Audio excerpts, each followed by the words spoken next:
What's up, everybody? What's up, everybody? We are live. We are live. And we're going to be talking about micronutrients today. It's weird, Chris. I can't hear your audio, but I can hear you coming through yours.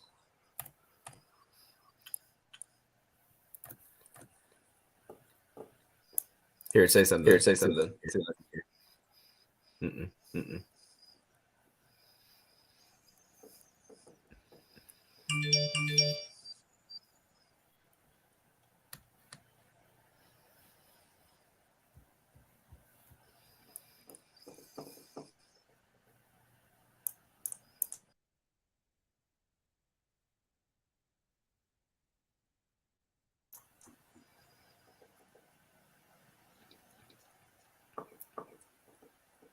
Trying again. That's weird. Technical difficulty. Yeah, I can't hear you, but I can hear myself through yours. So it sounds really.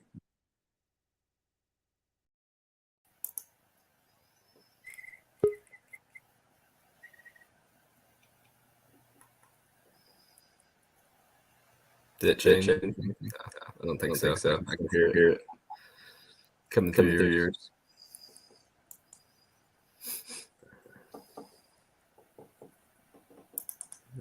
I wonder if it's because your headphones are connected. You think that might be it?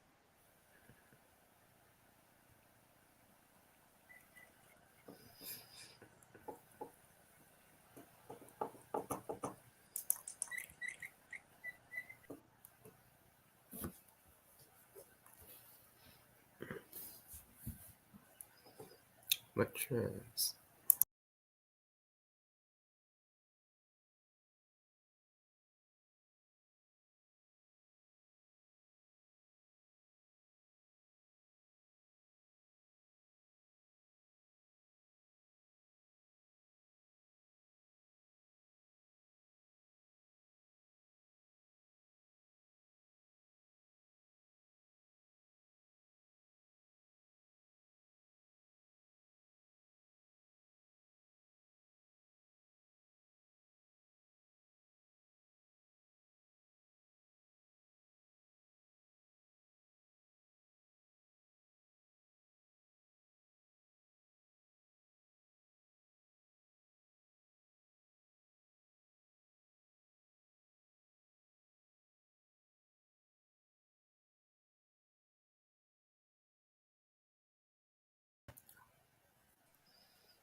There we go. Yay! Hi, we are What back. was that? Our Wi-Fi was bugging out, and my laptop's bugging out because I spilled tea on it. So I got to do this on like my phone and my laptop and all these different things. But regardless, we're figuring it out. At the end of the day, we're just health practitioners trying to figure out how to provide content through our phones, and that pretty much we need professionals to be doing this. But we're here. Not technology professionals. That is okay. We're doing our best. We're making it happen. But regardless, we're showing up and we're doing the dang thing.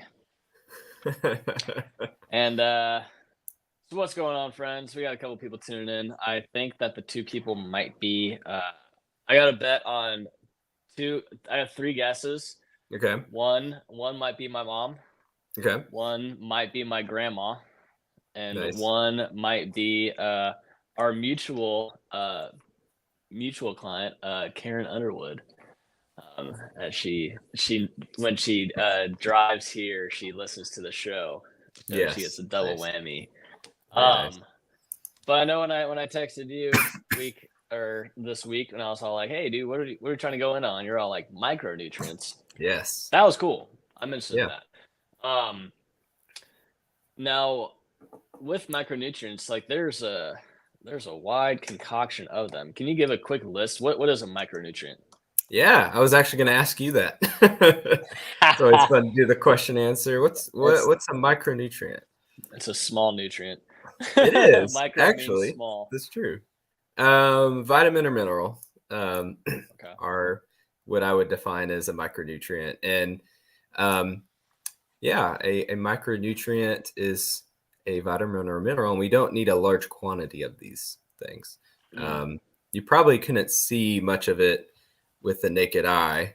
And in fact, you could break down minerals into even smaller ones. You could say there's kind of macro minerals and then micro minerals. So yeah, some of these vitamins and these minerals, we need such a tiny, tiny, minute amount, but they make a huge difference. I mean, you couldn't survive without these tiny little micronutrients. So yeah, it's just fascinating. That alone is crazy. Okay. We need to ingest a lot of the macronutrients, protein, carbs, fats, but we've got to have micronutrients or we can't even survive, but you can hardly see them. They're so small. So then how do you know if you're getting them or not? Great question. Great question. Yeah, and I think that is one of the most interesting answers because there is not one perfect test out there that can gauge whether you're having all of your micronutrients. It sounds simple. Can't remember how many vitamins and minerals there are. I want to say there's like, I could be off, 20 or 30 that are essential. We've got to have them to survive. And there isn't a simple blood test that just looks at all of them. I was looking up some tests today, just refreshing my memory about how much some of these would cost that would do their very best. And, you know, they're a few $100. But something like calcium we had talked about in the past can't be optimally assessed by just a blood test because your calcium, 99% of your calcium is like in your bones. So how do you know if you're getting enough? That's the question. Right. So how do you know? I like to build that suspense up a little bit. I like to let people sit in that and really think, how do they do that? There is no real simple way other than to work with a healthcare professional. I think that's the best answer.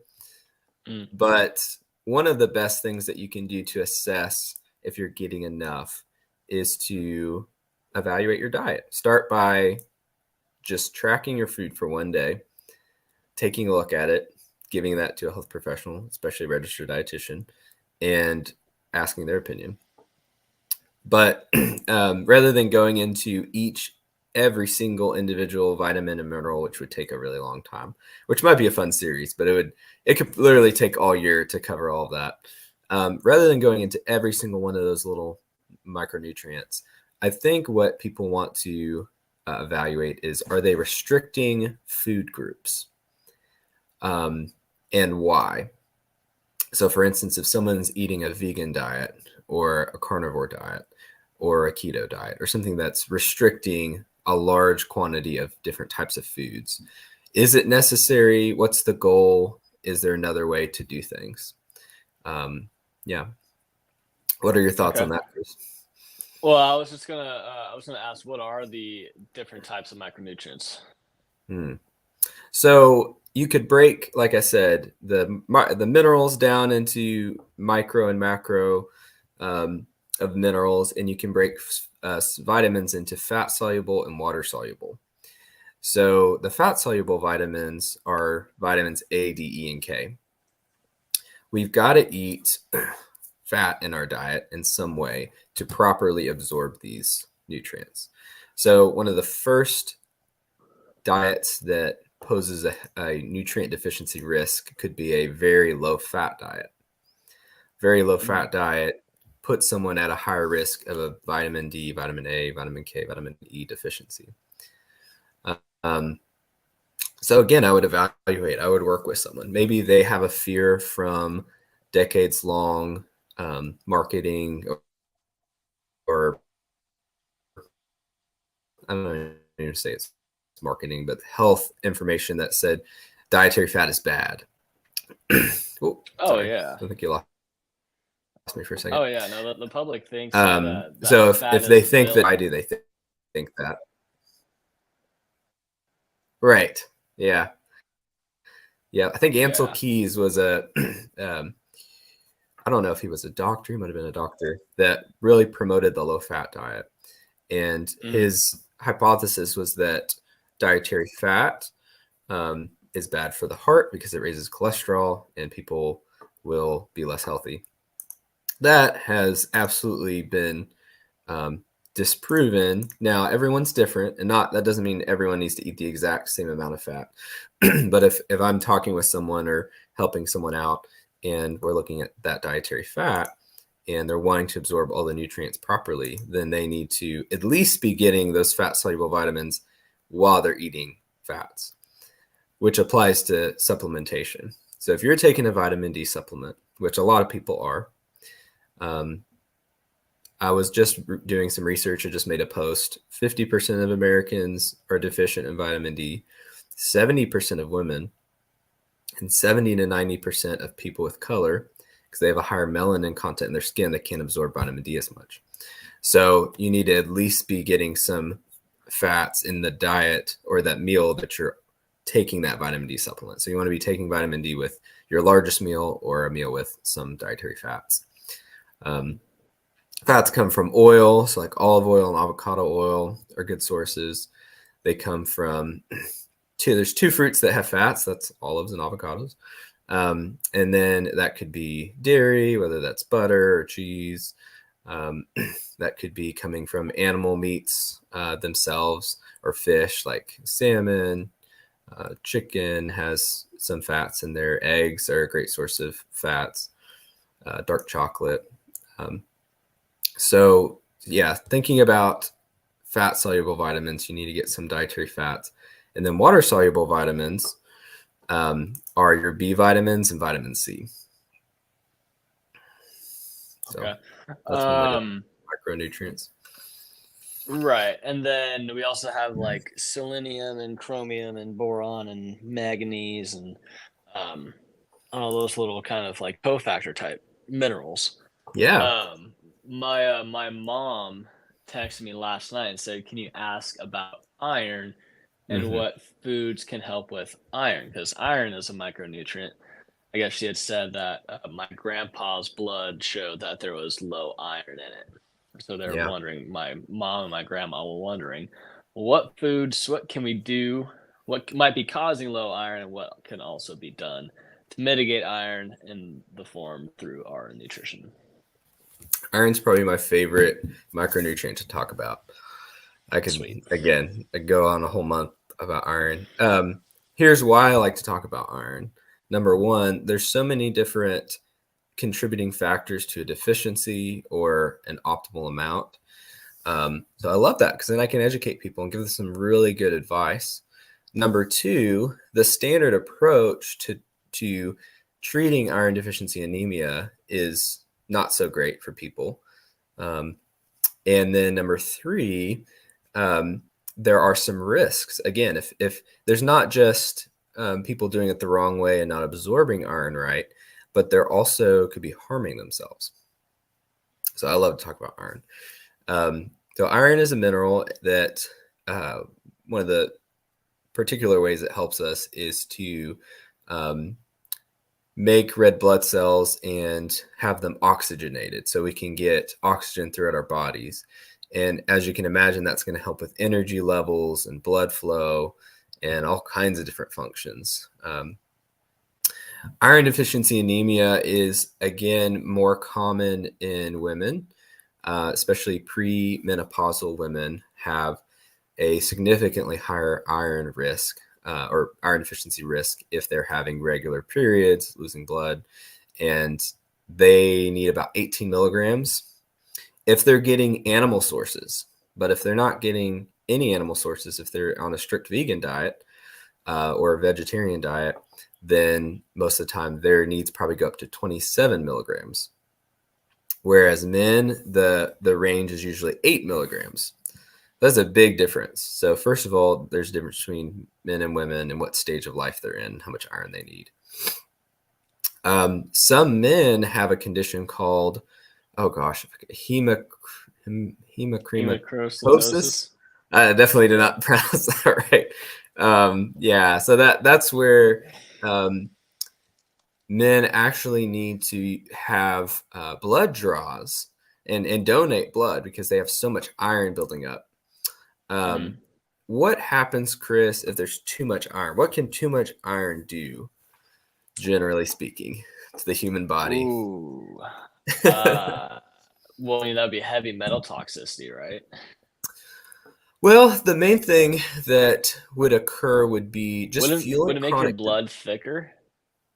I don't know. It's a good question. A thicker blood with more iron, possibly. What it would do would it could fuel inflammation, could fuel chronic disease. Would be kind of the basic one. The nitty gritties and the intricacies of that, I definitely need to refresh my memory about what all can too much iron do.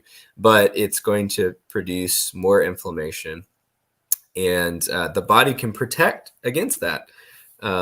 It can actually make our body can basically absorb less iron from the foods we eat. It tries, and there's a lab that you can look at. It's called total iron binding capacity.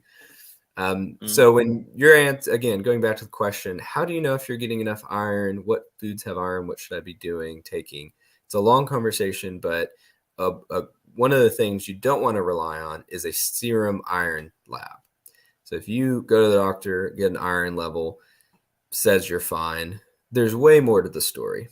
One of the best follow-up labs that you can do, or do them in conjunction, is a ferritin lab. Ferritin is like your stored iron. So you could have a normal iron lab, and then your ferritin could be really low. Let's say your ferritin is 10. That's really low. And you're likely going to be experiencing symptoms of iron deficiency anemia, like fatigue, a harder time regulating like cold and hot temperatures, like you might be cold. You can just tell the deoxygenated cells. So so you would want to think about that. In conjunction with that, a TIBC, so total iron binding capacity, and then iron saturation are two other labs that they're usually taking into that. So there's a lot of different things. And iron deficiency anemia is only one type of anemia. That's a whole nother conversation about B12 and folate. So when I help people who have questions about anemia, I can't just say, oh, just eat these foods, they're rich in iron and you'll be good. Sometimes there's more to the story. There's other nutrients that help iron function, but the ones that are really high in iron are going to be your red meat, especially liver, which I don't know anybody that's eaten liver very much. And not encounter. I want to get into it. Yeah, so I know it's got a bunch of vitamins. I haven't yet though. So what food? So if we're low in iron. Oh, I think we lost Chris.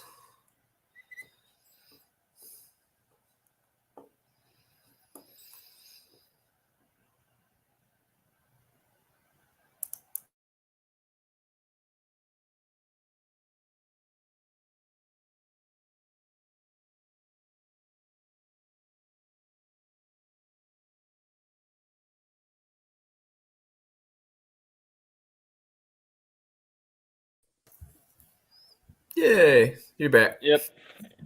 Yeah, this thing's tweaking out. So like iron typically comes from red meat, right? Right. That's one of the best sources. And are there any other sources of iron? Yeah, absolutely. Yeah, other meats and proteins have good sources of iron. So eggs are a decent source. Fish and chicken have a decent amount of iron. So if you're including all of these different things, you can get enough iron without even eating red meat or liver.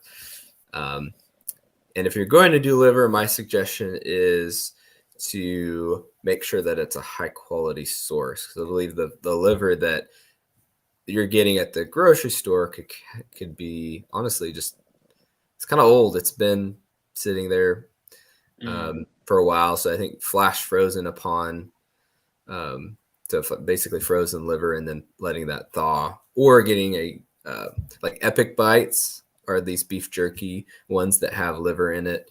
So yeah, you want to get the right type of liver that's a high quality source. But yeah, you can get that, and then you can get them from plants. So like I said, vegetarian, vegan diets will need more iron because it's harder to absorb it from plants. Okay. Easier to absorb it from animals. Now, what my thoughts are signs of iron deficiency that can typically present as fatigue. Yeah. Right. Maybe some irritability. Yeah. What are some restless other leg? signs? Okay. Oh, okay. Yeah. Restless leg. Yeah. Those are the main ones I think of are, fatigue and feeling cold all the time. So, okay, so maybe like temperature intolerance. So then how would that play in with like Hashimoto's and thyroid conditions? That's a good question. Because thyroid is our like thermal regulator. That's what helps maintain if it's cold outside, it's going to heat our bodies up. If it's hot outside, it's going to cool us off in the form of making us sweat or making us shiver. And I'm curious as to how much of a role that might play with iron deficiency, because from what I'm learning and what I'm learning, especially clinically, is that a lot of autoimmune conditions have some kind of heavy metal issue going on, where iron is metal. Right. So I just wonder if that's linked. Well, Hashimoto's affects how our body can make red blood cells and absorb iron. So you're right, Chris. The connection there is really strong, and they do go hand in hand. And what's interesting about Hashimoto's is that its effects on the liver, which our liver produces cholesterol, its effects on the liver make a lot of people have a high cholesterol lab. And then they're being told, do not eat any red meat, avoid red meat, which is a good source of iron. So it becomes kind of a sticky situation where you have people avoiding red meat with Hashimoto's, a condition that already affects your blood cell production. So you can, as you can imagine, and then the thyroid, the thyroid's being attacked, and thyroid hormone controls metabolism. And again, cold and hot regulation in the body temperature. It's a tough situation, which requires a lot of personalized advice for people. Okay. What are some other micronutrients? So like I mentioned, like chromium and boron and maganese and selenium, and I mean I really don't remember what those functions are and from school. And we got hammered with that stuff in biochemistry and our basic nutrition class, and those are always super tough for me to recall. I don't know why, but they just would not stick. So what would you say out of those? What's the most important one? Because besides iron, obviously all of them are important, but what in your mind and your clinical expertise, which one is the most important? That's a great question. Very good question. And you're right. We learn about all these things, but it takes going back and refreshing our memory because they don't necessarily come up a lot. People aren't just walking around talking about molybdenum deficiencies or selenium toxicity. Like that just doesn't come up in conversation. People are always concerned about the same stuff over and over: blood sugar, cholesterol, and those are, or weight loss or something like that. That's what typically comes up.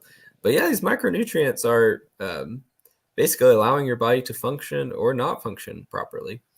Last thing I did want to say on iron before I moved on is that your supplement matters. So if you are needing to take an iron supplement, ferritin's low, maybe hemoglobin, hematocrit, like all the signs are that you're deficient in iron. The cheap one is ferrous sulfate, ferrous fumarate.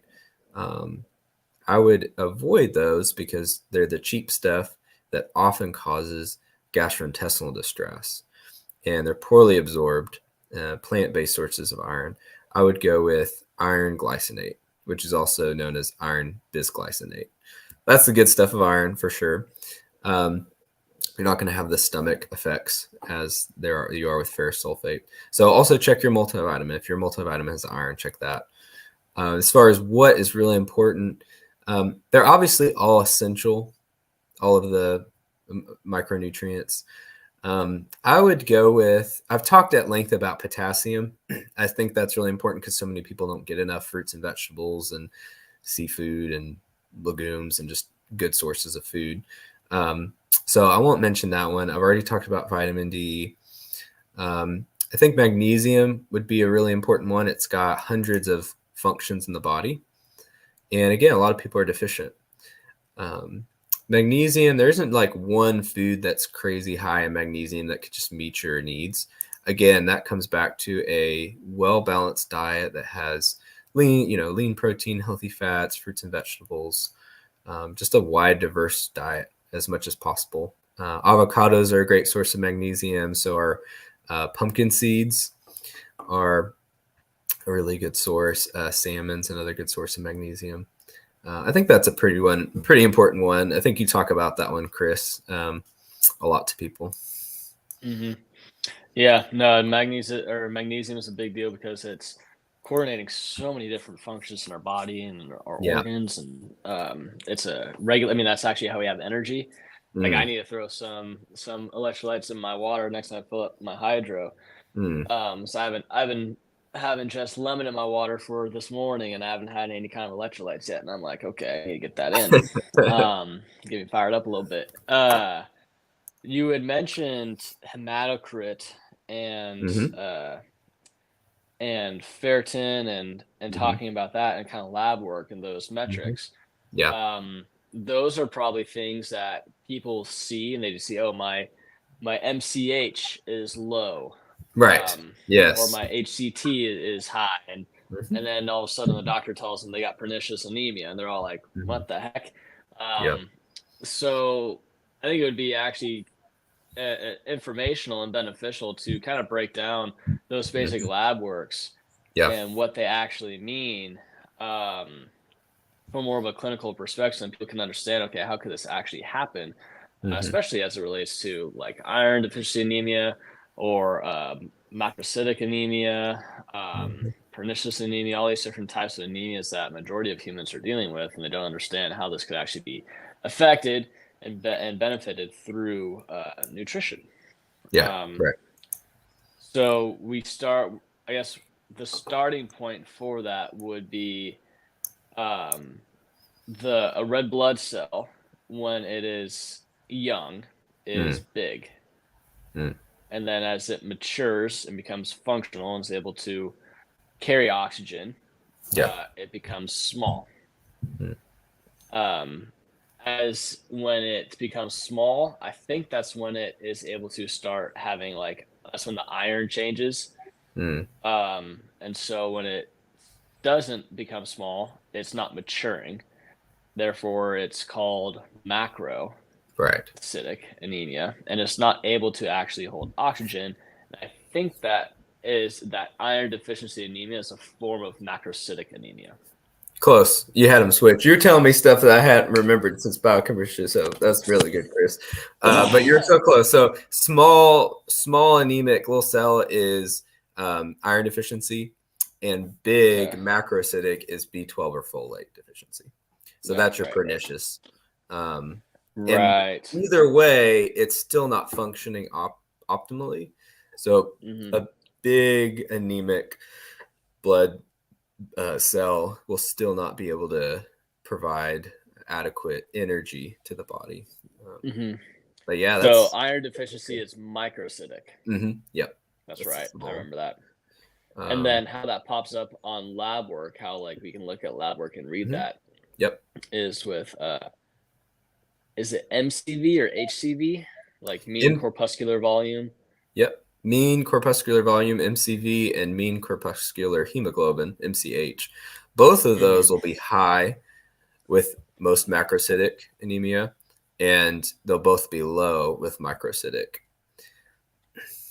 So that's kind of looking at the height and length and just everything about the red blood cell.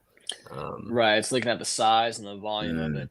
Yes, exactly. And that's how we're able to actually figure out, is this red blood cell optimal or is it deficient or excessive in any one thing? Yeah. So when we have lab work, that a doctor is then telling someone, oh, you're so-and-so doesn't have enough iron. What they're saying is that your red blood cells are small due to the low iron. The reason why they're small is because there's not enough iron.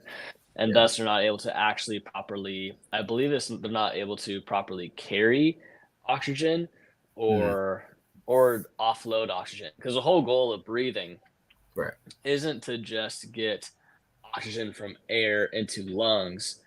It's actually to go from air to lungs to red blood cell to cells. Right. We have to get the oxygen into cells. That's the whole goal of everything. Yeah. So when we actually go about doing that, it's not just from air to lungs. There's a lot more that has to go on.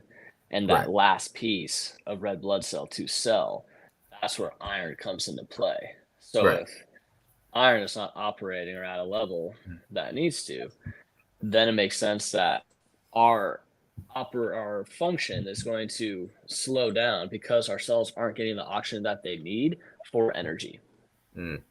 Yeah. Well, that's good stuff. And I was thinking too, back to some questions that your family has, like, how do I stop this from happening? Like, what do I do? And so iron is rich in some of these animal proteins.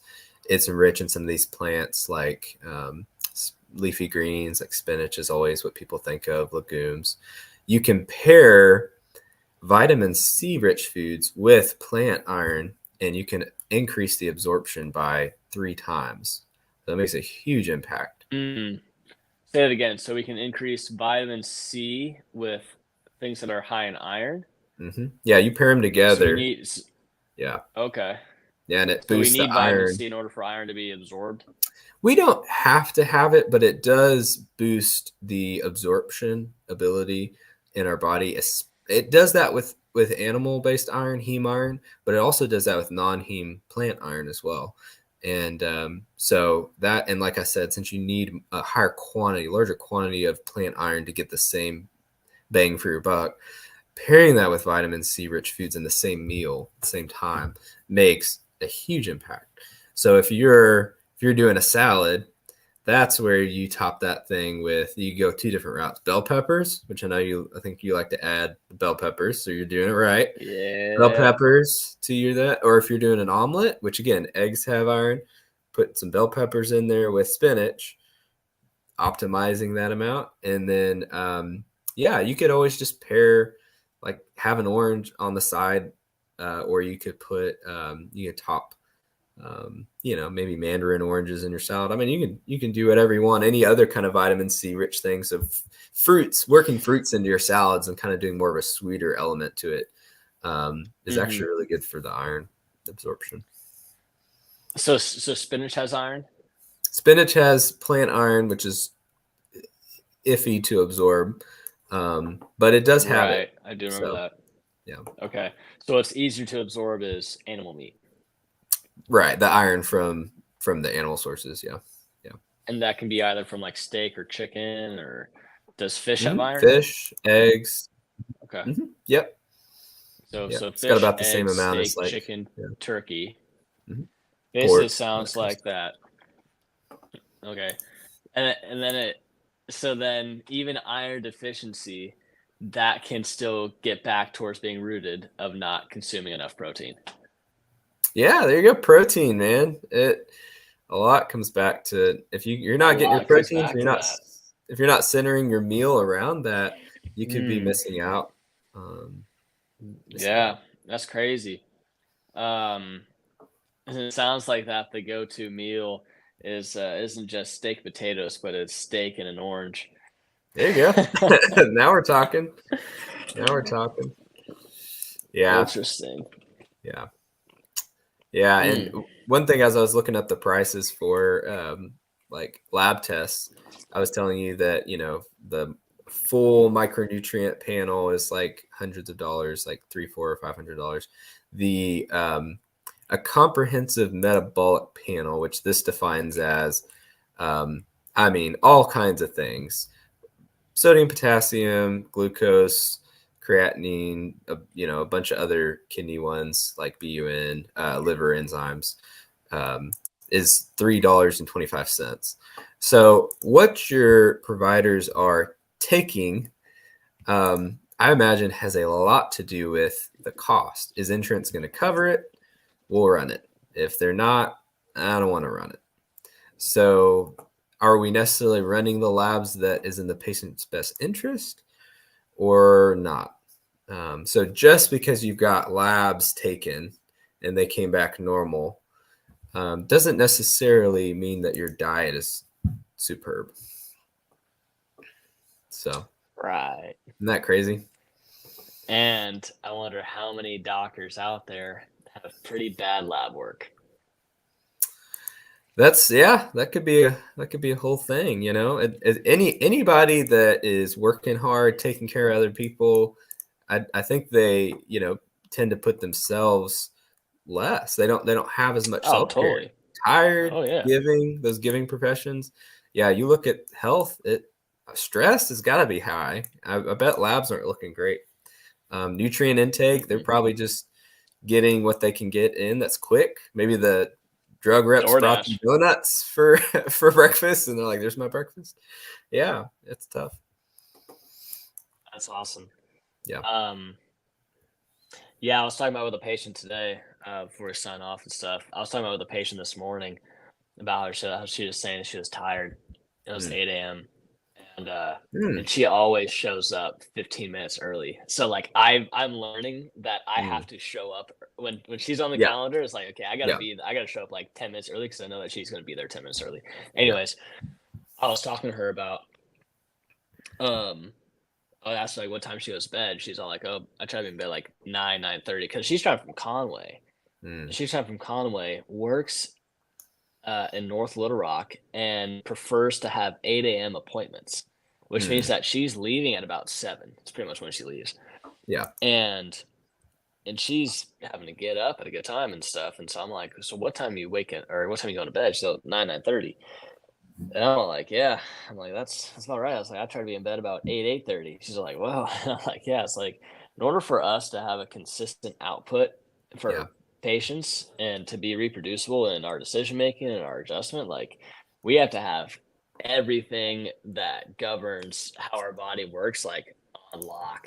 Yeah. Otherwise, we're impacting and leaving these people's well-being up to jeopardy because I'm not on point with making sure that I'm operating at a high capacity. And it's pretty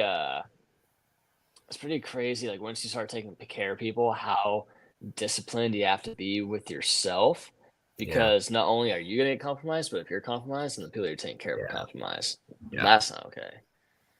I think so much of that for me is like my own ability to regulate mindset and mindfulness and stress, because when I am focusing on being attuned to the person and calming down my racing thoughts and not trying to always leap to fix things, but actually listening and being there for that person, everything's calm. My nervous system is nice and regulated. And then in doing that, they can then experience some regulation of their nervous system, which allows us to have a productive conversation. Versus if they're stressed out and dysregulated, I'm stressed out and dysregulated, then it's not as productive. So that's something that I'm trying to remind myself of. And the payoff is huge. When I can regulate my nervous system, that just alone is incredible for them. So it's self-care. I don't think they can really have a great nervous system that's regulated unless you're doing some of these self-care things, taking walks in nature, sleeping well, drinking plenty of water, eating normal, healthy, balanced meals. Your work suffers if you can't do that. Yeah, I like calling them inputs versus like self-care. Like tending to yourself, like basically being intentional with what you're doing for your own body, that then dictates how you're going to operate when you're around others. Yeah, and also just when you're in yourself during your day. shoot. Oh, what I was going to share was my high school baseball coach would always say, slow the game down. Like, don't let the game speed up. Which basically what that means is when the externals speed up, do your internals speed up too. So if your internals speed up with the game, then the game's going to beat you. But if, regardless of the pace of the external environment, if you can keep the internals slow, then you're going to be able to see everything as it unfolds and stick with it versus having all this just avalanche onto you, and all of a sudden you're like, I don't know what to do.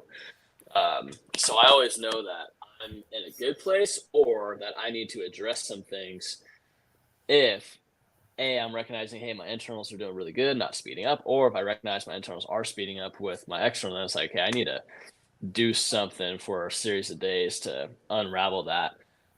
The biggest piece, is being aware of it first, because if you're not aware of the thing, then you don't even know that there is something you need to do. Yep. So you gotta do that. Yeah, that's been good. That's good. That's a good reminder. I like that. Slow the game down. I'm going to use that. The rest of this week. Yep. Slow the game down. Focus on the next pitch. When on my desk, I have a sticky note taped that says "Focus on the next pitch," and that's a reminder that regardless of whatever happened, whatever's going on, and other patient visits or in the day or whatever, it's like I got this one person, and if I have to adjust them, like I'll put all my stuff, my watch and brace or whatever, on that sticky note, and that's like a little reminder. It's like, hey, I got to lock in for this one. Yep. Slow the game down. Focus on the next pitch. Execute. A lot of good things happen. We'll have to do a micronutrients part 2 at least. I mean, we're not even close to covering micronutrients, but it's really fun, and people can ask us questions. I'll have one more fun iron knowledge nugget next time that I got to share about. I'll wait that for next time. And then next month is IBS month, and as you know, that's my bread and butter specialty. So we both go in on a lot of gut health. So yes, looking forward to that. Very nice. Yep. And we got a workshop coming up. Yes, we do. Next Friday, first one going on together. Thank you, Nathan, for getting that set up. That's going to be fun. Yes. We're going to get a little prep in on Tuesday to actually figure out the flow together and how we want to go about it. But that's one thing I'm going to be excited about.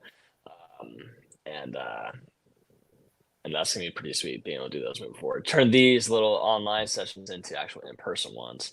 Yes. And then just ramp up the potency and get these people to become aware of what they need to do for food and parts that they're eating from the gas station aren't fulfilling what their body's needs actually are. Excited. Good stuff coming up. Super. Good stuff coming up. Just the beginning. Just the beginning. Well, friends, I'm going to log into my laptop and I'm going to click end stream. All but right. for now, you can enjoy me and Nathan's smiling faces as we are still on here, doing this from the phone, and I have to manage it from the laptop. And now, there's 4 people watching. What's up, friends? We're hopping off. We got people to take care of, and we got some micronutrients to consume. That's all right. Till next time. Peace. See ya.